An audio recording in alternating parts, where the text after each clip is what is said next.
छोरीलाई कलम मात्र होइन, हातमा तरबार पनि दिउँ। यदि छोरीलाई हातमा कलम र अर्को हातमा तरबार दिने हो भने नि यो दुनियाँ कसरी चलाउनु पर्छ राम्रोसँग थाहा छ छोरीहरूलाई। तर यहाँ स्वस्थानीको नैतिकता पाठ पढाइन्छ अनि एकातिर भन्छ हिंसा नसह, अर्कोतिर भन्छ बढी किन बोल्या, छोरी मान्छे भएर बढी बोल्ने हो।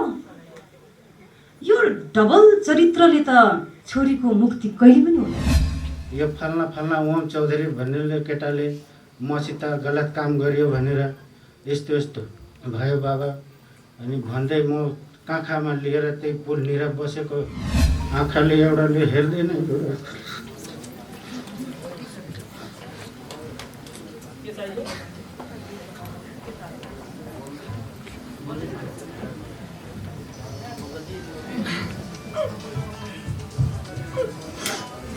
म निशब्द भाछु।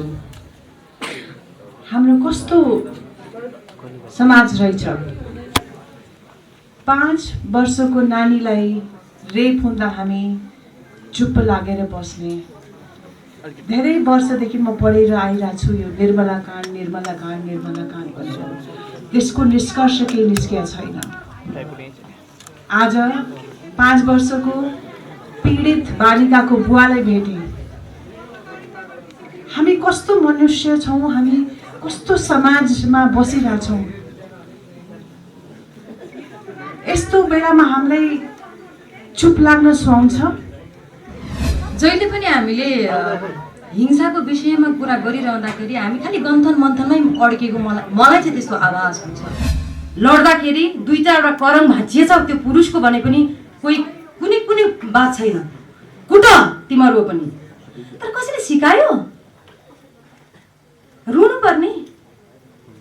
एउटा महिला कहाँ बाँच्नुपर्छ, उसको जीवन कहाँ हुन्छ, घर, पसल, बजार, स्कुल अनि यो समाज, जहाँ म बाँच्नुपर्छ त्यहाँ लडाइँ गर्नै पर्छ। लडाइँ गरेको अनुभव हुनै पर्छ त्यो महिलाको।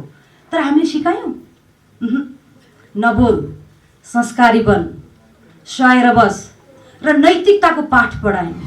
यो सानै बच्चीको अब त ऊ आफ्नो समाज, आफ्नो घर परिवारमा उसलाई धेरै अप्ठ्यारो होला। हामीले नै केही सहयोग गर्न सक्छौँ कि? हाम्रो पत्रकार दाजुभाइ तपाईँहरूद्वारा अरूहरूलाई पनि आह्वान गर्न चाहन्छु, हामी अगाडि कसरी बढ्ने, केही सहयोग पाऊँ, कसरी हामीले एकजुट भएर पुरा हामीले चाहिँ नि एउटा उदाहरण राम्रो गरेर देखाउँ। म पनि लाग्छु यसमा कि यो बच्ची भोलि गएर यस्तो स्ट्रङ आइमाई बनोस् कि उसले देशको लागि, अरू नारीहरूको लागि, अरू पुरुषहरूको लागि केही योगदान दोस्। सुख दुःख बिसाउने साझा चौतारी विशालचौतारी.com। बुढी छाँटी काट्दै थियौँ भैँसीलाई अनि छाँटी काटेर यसो भए छोरी फर्केन, दोकानमा गएको सामान लिन बजेको। त्यहाँदेखि फेरि हामी खोज्न थाल्यौँ गरौँ। बुढाबुढी हामी त्यो दाइको सारूको छोरो आयो अनि उसले भनेछ मौसा अनि तिम्रो बहिनीलाई फल्नाले लिएर उतै झडीतिर बोकेर गयो भनेर। अनि त्यहाँदेखि हामी गयो ठेकेदारको घरमा। त्यो हिरालाल भन्ने ठेकेदार हो अनि ओम चौधरी भन्ने कि त्यो ओम नाम हो, अब चौधरी हो के हो थाहा भएन। अनि त्यो बलात्कार गरियो, छोरीलाई बोकेर लिएर गयो। त्यो बलात्कार गर्ने बेलामा लिएर जाँदाखेरि त्यो दिपेन्द्रले हेर्नुभएछ। अनि त्यहाँदेखि हामी गयो हिरालालको घरमा। 2 जनालाई पुछजाछ गरे, तिनीहरू हात जोडे, भाउ तिमीहरूको पक्षमा हामी लाग्दैनौँ, तिमीहरू जहिले पनि हामीलाई सताउँछौ। होइन सताएको होइन, हामी पुछजाछ गऱ्यौँ भाइ हाम्रो छोरीलाई हेऱ्यो कि हेरेन भने हाम्रो सोच्न त्यो गयो। त्यहाँदेखि ठिक छैन भने छोराले भने मौसा त्यो त्यतिर झाडीतिर लिएर गएको थियो। अनि फेरि हामी झाडीतिर लिएर जाँदाखेरि लगभग 5:40 हुन लाग्थ्यो। 5:40मा त्यो छोरीलाई पुरा बलात्कार गरेर अनि त्यसलाई मारेर मरेर भनेर त्यसलाई छोडेर त्यो मान्छे गएको। अनि चाहिँ गड्डा पनि खने थियो पूर्णलाई, छोरीलाई। अनि हामी गएको राति एक्लै गएको खोज्न। अनि त्यो छोरा पनि 2 जना छोरी सरिता भन्ने चिच्याउँछ गएको। अनि त्यसले बोल्नै नसक्ने, यो अगाडिको होठ पुरा काटिएछ, यहाँ तल आँखाको पराइलो छैन, सब कुछ चेपिदियो, 2टा आँखाले हेर्दैन, यो गाल पुरा भएको, पुरा एकदम मासुनी छैन, घाँटी राति लाएर पुछे थियो। अनि पुरा ताला त जे भएछ सबै अपरेसन गरेर अब त्यसको त जिन्दगी पुरा बर्बाद भयो। हाम्रो चाहिँ लिएर आयो, बाबु के भयो भनेर, यो फल्ना ओम चौधरी भन्ने केटाले मसित गलत काम गर्यो भनेर यस्तो भयो बाबा। अनि भन्दै म काँखामा लिएर त्यही पुलनिर बसेको, मलाई त त्यो बेलामा त पुरा बेहोस भयो। म साथीभाइहरू आए, गाडी साडी बाँधेर हामी गयौँ वहाँ भैरवा के भन्ने मेडिकल कलेजमा जाँदाखेरि त्यहाँ भर्ना लिएन। फेरि हामी आयो वहाँ लुम्बिनी बुटल हस्पिटलमा, वहाँदेखि फेरि पट्टी मलान गरेर फेरि 9 बजे 10 बजेतिर पुलिस केस यताउता गरेर गाडी हस्पिटलमा एम्बुलेन्समा यहाँ काठमाडौँ आयो। अहिले यहाँ बसेछन् टिचिङ हस्पिटलमा। आज 12 दिन भयो।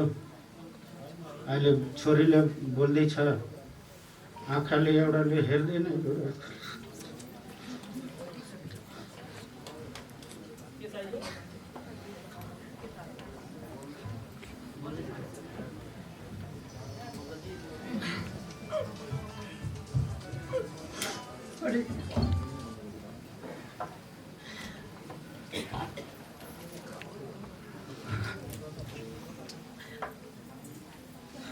माफ गर्नु होला, किनभने आफू पनि एउटी महिला र उहाँको छोरीलाई हेर्दाखेरि जुन हालत खराब थियो, उहाँले जुन भनिराख्दाखेरि चाहिँ आफूलाई मैले त्यसमा महसुस गरेँ। बिचरा के दोष थियो होला जसको आज यो कारण भयो। अस्तिसम्म पनि उहाँलाई हामीले भेट्दाखेरि उहाँको हातमा, उहाँ ज्याला मजदुरी गर्नुहुन्छ, उहाँको हातमा सिमेन्ट टाँसिएको थियो, गाह्रो थियो। तर पनि यस्ता व्यक्तिको त्यो अपराधीलाई छुटाउनको लागि वडाको अध्यक्षदेखि लिएर ठेकेदारदेखि लिएर सबैजना लागि परेका छन्। यस कार्यक्रमका अध्यक्षज्यू,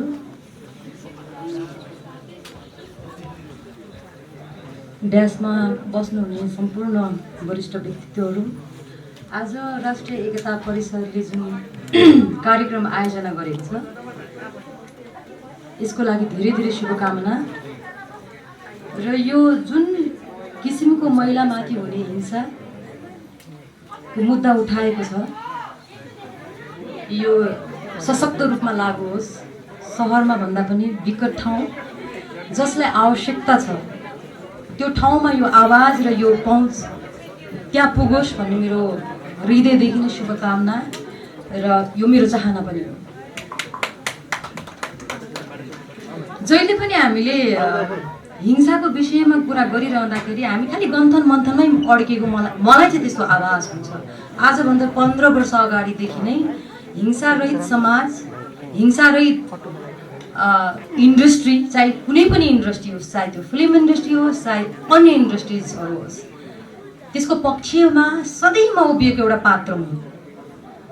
मलाई हिंसा पटक्कै मन पर्दैन, चाहे त्यो मेरो घरभित्रबाट गरिएको हिंसा होस्, चाहे त्यो मम्मीले मलाई या बुवाले मलाई या दाइले मलाई या दिदीले मलाई कुनै पनि प्रकारको शासकीय प्रवृत्तिबाट मलाई आदेश दिएको कुरा किन नहोस्, मलाई त्यो कहिले पनि स्वीकार्य हुने थिएन, गर्दिनँ पनि। मैले 15 वर्षदेखि फिल्म लाइनमा जबदेखि म आएँ तबदेखि मेरो एउटै उद्देश्य थियो, नट ओन्ली फिल्म इन्डस्ट्री, यो सिङ्गो राष्ट्रमा मेरा देशका दिदीबहिनीहरू आफ्नो अस्तित्वमा, आफ्नो स्वतन्त्र जिन्दगीमा मान्छे भएर कसरी बाँच्न पाउँछन् भन्ने सधैँ मलाई एउटा प्रश्न हुन्थ्यो। त्यही क्रममा हामीले बाल विवाह अभियानका सिलसिलामा मैले अभियान पनि चलाइरहेको छु बाल विवाह अन्त्यका लागि। त्यो अभियानको सिलसिलामा म कर्णालीदेखि तराई सबै ठाउँतिर गएँ र त्यहाँ मेरो अनुभव धेरै अजीब प्रकारका अनुभवहरू छन्। त्यो ठाउँमा, त्यो प्राङ्गणमा उभिएर मैले योगमायालाई सम्झेँ। काश यदि योगमाया थिएनन् भने सती प्रथाको लागि आज पनि हामी यसरी नै मञ्चमा त्यो विषय उठान गरिरहेको हुनु पर्थ्यो। तर हामी योगमायालाई म किन स्मरण गर्न चाहँदैछु भने एटलिस्ट त्यो समय त्यो युग जुन युगमा एउटा महिलाले बोल्नु त परै जाओस् झ्यालबाट च्याउने अवस्थामा पनि योगमायाहरू जस्ता योद्धा थिए महिलाहरू। आज हामी कहाँ छौँ? आज बलात्कारका लागि, हिंसाको लागि, घरेलु हिंसाको लागि तडपिएर आँखामा 2 थोपा आँसु बगाएर हिँड्नुपर्ने। अनि गन्थन मन्थन त्यही अझै पनि कसैले सल्युसन दियो तपाईँहरूलाई? कसैले भन्यो कि यो गर र यो नगर? यसरी बलात्कार भयो, यहाँ मेरो छोरीलाई यस्तो भयो, मेरो बुहारीलाई यस्तो भयो। हामी हिंसारहित समाजको कल्पना गर्छौँ, तर योजना र हामीले के चाहिँ योजना बाहिर पस्क्यौँ त? मेरो विचार फरक छ। मेरो विचार चलचित्र मार्फतदेखि नै के छ भने लड्दाखेरि 2-4 करम भाँचिएछ त्यो पुरुषको भने पनि कुनै बात छैन, कुट तिमीहरू पनि। तर कसैले सिकायो? रुनु पर्ने। एउटा महिला कहाँ बाँच्नुपर्छ, उसको जीवन कहाँ हुन्छ? घर, पसल, बजार, स्कुल अनि यो समाज, जहाँ म बाँच्नुपर्छ त्यहाँ लडाइँ गर्नै पर्छ। लडाइँ गरेको अनुभव हुनैपर्छ त्यो महिलाको। तर हामीले सिकायौँ? नबोल, संस्कारी बन, सहाएर बस र नैतिकताको पाठ पढायौँ। त्यो नैतिकताको पाठ एकातिर पढाउँछौँ, अर्कोतिर के भन्छौँ? हिंसा रहित समाजको परिकल्पना या कल्पना गर्छौँ। यो सम्भव छ?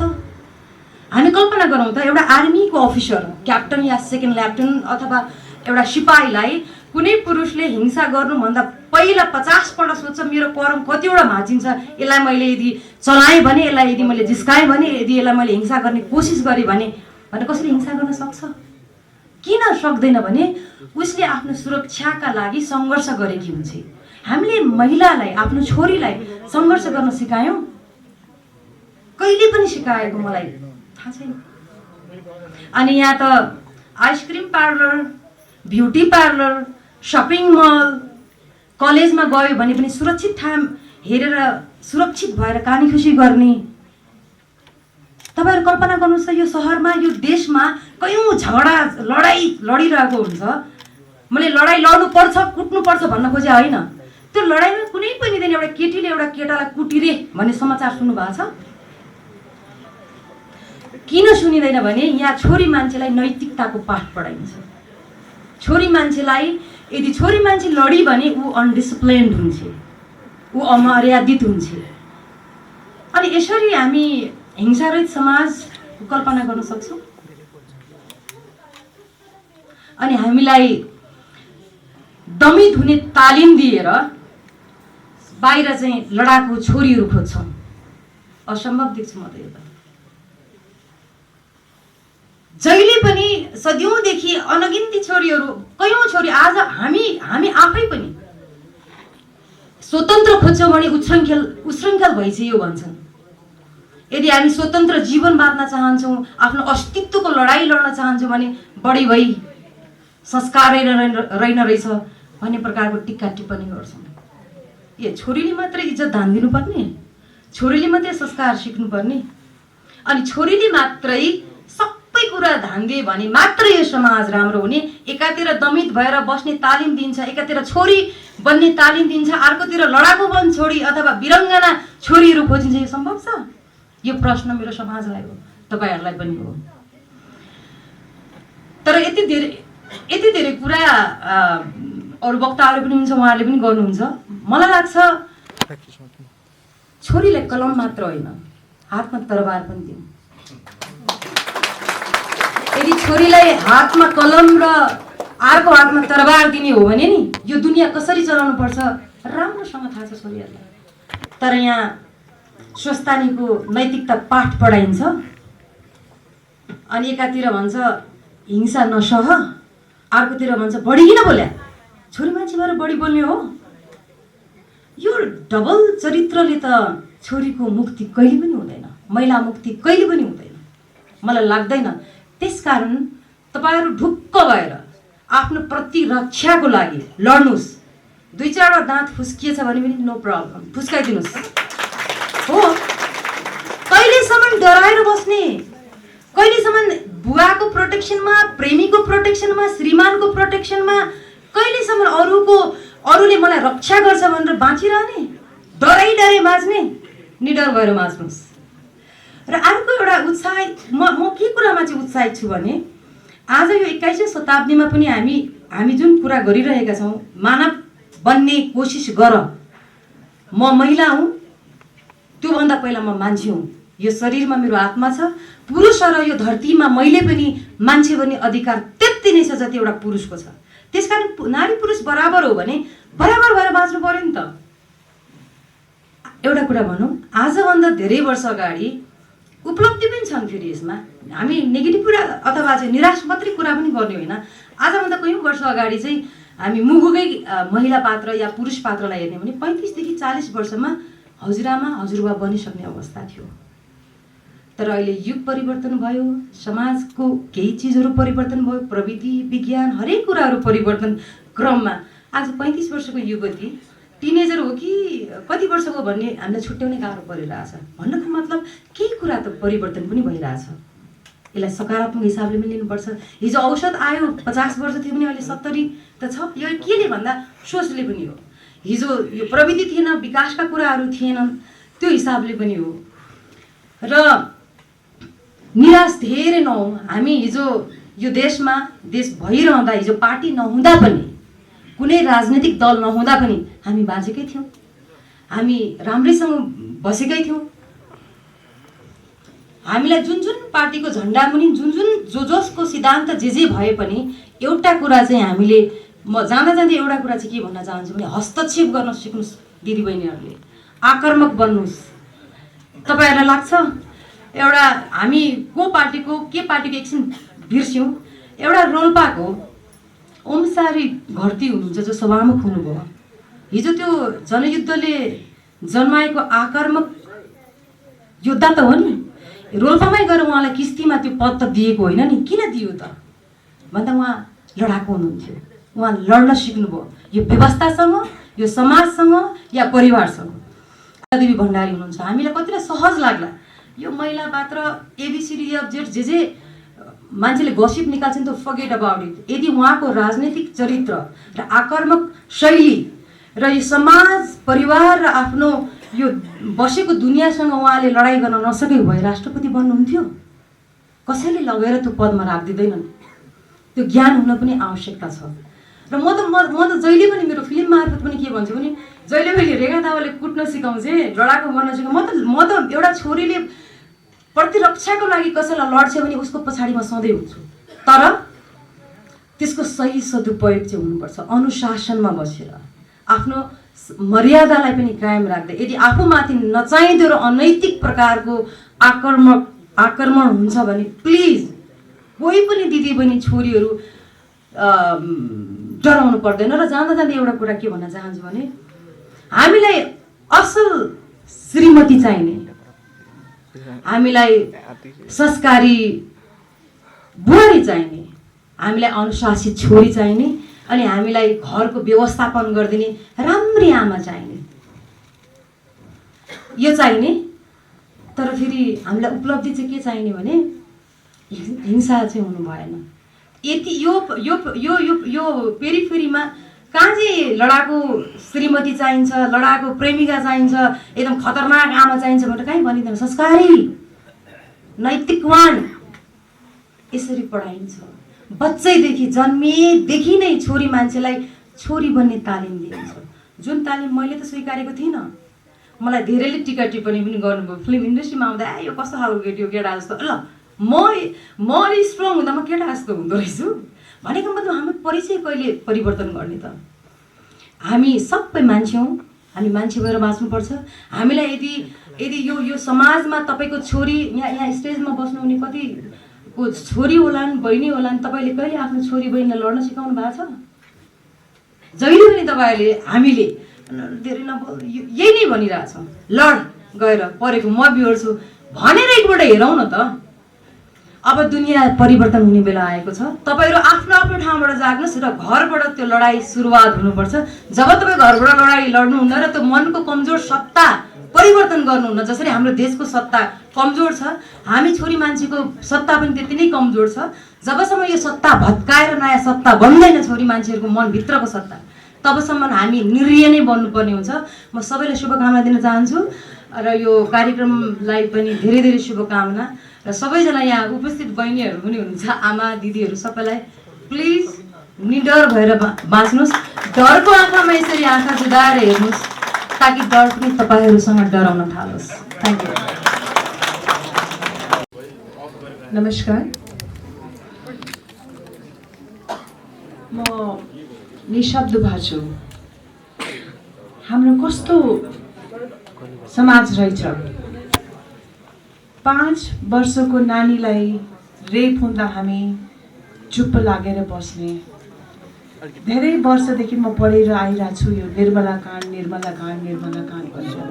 त्यसको निष्कर्ष केही निस्किएको छैन। आज 5 वर्षको पीडित बालिकाको बुवालाई भेटेँ। हामी कस्तो मनुष्य छौँ, हामी कस्तो समाजमा बसिरहेछौँ। यस्तो बेलामा हामीलाई चुप लाग्न सुहाउँछ।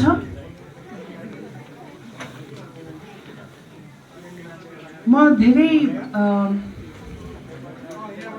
थ्याङ्कफुल छु मेरो बहिनी शोभा, ज्वाइँ निश्चयजी। उहाँहरूले यो एउटा यस्तो राम्रो काम लिनुभएको छ, हातमा लिनुभएको छ। जब निश्चयजी आउनुभयो, मैले भने तपाईँ लाग्नुहोस्, म यस्तो काम जहिले पनि 24/7 तयार छु। मेरो मैले के गर्दाखेरि सहयोग हुन्छ, मैले के गर्दाखेरि म सर्भ गर्न सक्छु, किनभने म चुप लागेर बस्न सक्दिनँ। यस्तो कुराहरू पढ्दा सुन्दा मेरो असाध्यै म चुप लागेर बस्न सक्दिनँ। यो असाध्यै पीडा हुने कुरा हो। अब हामीले जे गर्नुपर्छ, हामीले एउटा प्लान ढङ्गले, सिस्टमेटिक ढङ्गले यसलाई जडोदेखि नै हामीले निकाल्नुपर्छ। हामीले प्रयास गर्नुपर्छ, अनेस्टली प्रयास गर्नुपर्छ। निश्चय तपाईँको जुन एउटा भिजन छ, तपाईँको एउटा जुन सङ्गठन छ, तपाईँको एउटा भित्र एउटा काम गर्नेछ, हामी सबै जुडेर यसमा अगाडि बढौँ। हामी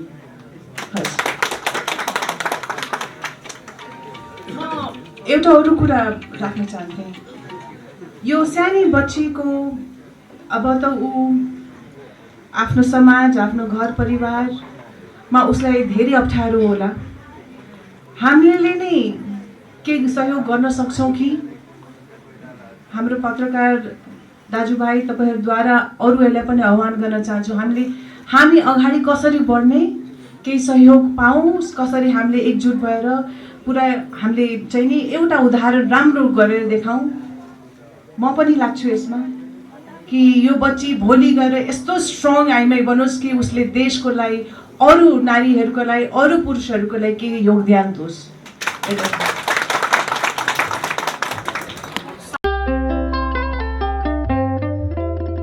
सुख दुःख बिसाउने साझा चौतारी, विशालचौतारी.com